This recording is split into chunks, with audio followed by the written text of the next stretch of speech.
से जिसमें BJP is hoping for a sympathy factor, लेकिन बाकी सीटें कितनी बड़ी चुनौती है। हमने देखा है कि जो झुंझुनू खीमसर वो जो एरिया है लोकसभा में वो सारी सीटें खिसक गई थी। फिर हम देख रहे हैं कि साउथ राजस्थान में जो भारतीय आदिवासी ट्राइबल पार्टी है उसने काफ़ी बढ़त ली है, कांग्रेस बीजेपी को दोनों को टक्कर दी है। तो ये जो 7 सीटें हैं इसमें जो जातिगत समीकरण है कहीं ना कहीं बीजेपी के लिए चैलेंज तो हम आप मानेंगे। देखिए, वैसे तो आप देखो तो हर चुनाव एक चुनौती है, परंतु आपने हरियाणा के चुनाव में देखा होगा कांग्रेस ने कई नैरेटिव बनाने की कोशिश की थी।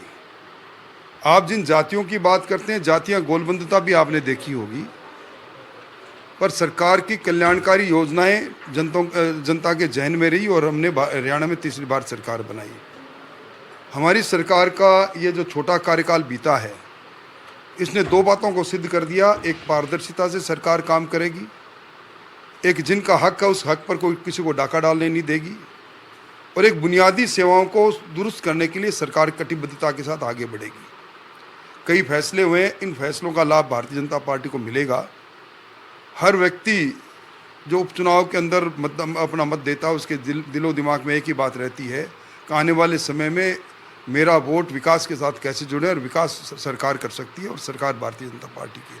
इसलिए मैं इसको कोई चुनौती नहीं मानता। राजेंद्र जी, यूजुअली क्या होता है कि जो इनकम्बेंट गवर्नमेंट होता है वो काफ़ी कंफर्टेबल पोजीशन में रहता है as far as by elections are concern, लेकिन इस वाले में आपका नेतृत्व बिल्कुल नया है। कोई भी पुराने चेहरे, चाहे आप हो या वसुंधरा जी हो या कोई भी नहीं है, तो आपका जो नया नेतृत्व है अब राजस्थान के हेल में, उनके लिए एक लिटमस टेस्ट है ये। देखिए, कोई लिटमस टेस्ट नहीं। आपने देखा होगा भारतीय जनता पार्टी में कार्यकर्ता का पद सबसे बड़ा पद है और वो पद हमारे सबके पास है। हम हमारे नेतृत्व के साथ मजबूती से खड़े हैं।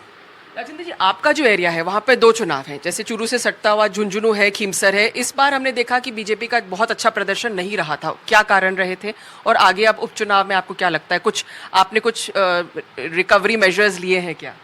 निश्चित तौर पर हर चुनाव एक परीक्षा है और परीक्षाओं के बाद में जिस प्रकार परीक्षार्थी सोचता है कि इसमें क्या कमी रहेगी, हमने भी उन सारे कारकों को देखा है और उनको ठीक करने का काम किया है। और आपको जब नतीजे आएंगे तो आप महसूस करोगे कि भारतीय जनता पार्टी ने वो सारी बातें जिस जो नैरेटिव बनाने में पिछली बार कांग्रेस कामयाब होगी, अब सारे उसका तोड़ भी निकाल लिया और उस तोड़ के साथ औरों का जोड़ भी निकाल लिया, और तोड़ और जोड़ करके हम चुनाव को जीतेंगे। तो कैंपेन स्ट्रैटेजी क्या रहेगी, क्योंकि आप सब मीटिंग्स में शामिल थे, नड्डा जी से भी मिले हैं, मदन राठौड़ जी ने ऑफ कोर्स नए बीजेपी प्रेसिडेंट है, तो कैंपेन स्ट्रैटेजी क्या रहेगी? क्या पूरी सरकार उसमें लग जाएगी, सब मंत्री लगेंगे या गिने चुने लोग लगेंगे? देखिए, इसका निर्णय तो हमारे प्रदेश अध्यक्ष जी करेंगे, पर जिसको जहाँ काम मिलेगा वही काम वो करेगा।